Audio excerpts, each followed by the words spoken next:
BDS, ça a été fondé par 172 associations de la société civile palestinienne en 2005, donc ça a 20 ans.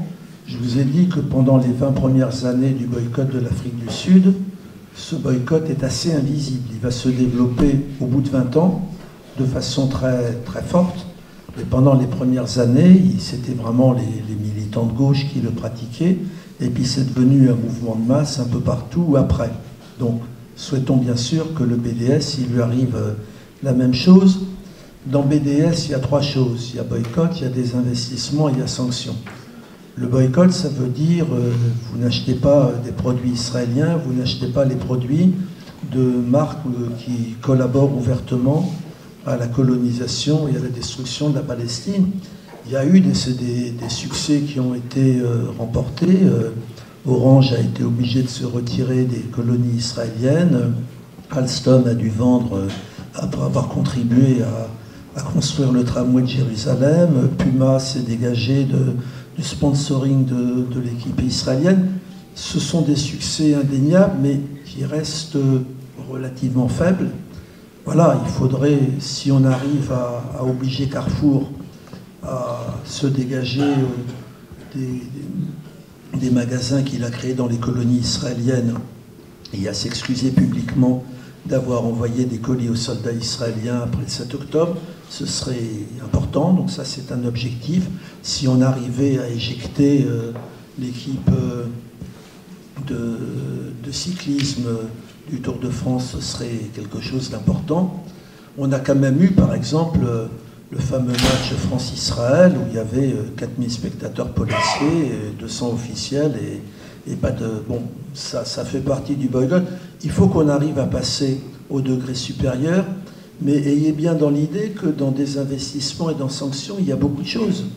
Le boycott tel qu'il est préconisé, et nous à l'UJFP, on était dès le départ pour un boycott total, c'est pas seulement le boycott économique, c'est le boycott syndical, faire expulser la Histadrout de la Confédération syndicale internationale à laquelle participent la CGT, la CFDT et FO. Le secrétaire général de la Histadrout, il s'est fait filmer il y a quelques mois en train d'écrire sur un obus avec le soutien des travailleurs israéliens. Donc le fait qu'un assez grand nombre d'universités dans le monde disent on ne veut plus de relations avec Israël, il y a des fois on y arrive, il y a des fois on n'y arrive pas. Ce combat, il est absolument à mener parce que toutes les universités israéliennes participent au complexe militaro-industriel. Il y a le boycott culturel ou scientifique. Alors, les gens disent, mais il ne faut pas... Si, je veux dire qu'il y a les artistes qui se produisent, qui sortent d'Israël. Il y en a qui refusent d'être sous coupole du gouvernement. Donc, si vous aimez les films d'Amos Gitaï ou les œuvres d'Amos Oz, vous pouvez y aller. Mais il y en a qui sont obligés, pour avoir des ronds, de signer une espèce de contrat où ils vont promouvoir l'image d'Israël, qui sont boycottables. Le boycott culturel, en ce sens-là, la Batsheva, la compagnie de danse israélienne qui se produit un peu partout, elle est directement sponsorisée par le gouvernement. Donc on n'attaque pas les juifs là-dedans, on attaque un État colonial et un État meurtrier, puis un État qui sait exactement comment il faut se vendre. Donc savoir que le boycott, c'est beaucoup de choses. Et puis là encore, le fait qu'aux États-Unis, par exemple, la majorité des militants pour le boycott aux États-Unis sont des juifs. Ils savent très bien ce qu'ils font, ils savent très bien ce qu'ils boycottent. Donc je pense qu'aujourd'hui, on doit absolument populariser la question du boycott. L'autre question, c'était sur... les médias. Les médias. Moi, je les insulte. Hein, je veux dire que... Alors, je suis passé, grâce à la libre pensée, je suis passé 16 minutes sur France Culture il y a 3 semaines.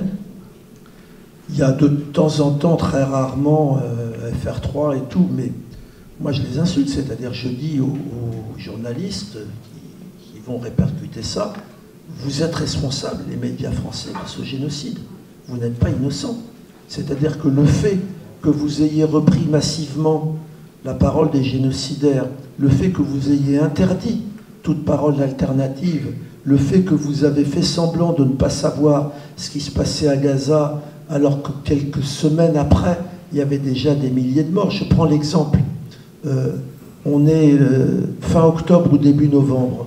Il y a l'hôpital El Ali, excusez-moi, je prononce très mal l'arabe, qui explose à Gaza. Il y a 500 morts. Israël dit c'est le djihad islamique, c'est une bombe du djihad islamique qui a explosé. Tout le monde sait que ça n'a aucun sens. Même Le Monde va reprendre la version israélienne. Il porte une responsabilité majeure.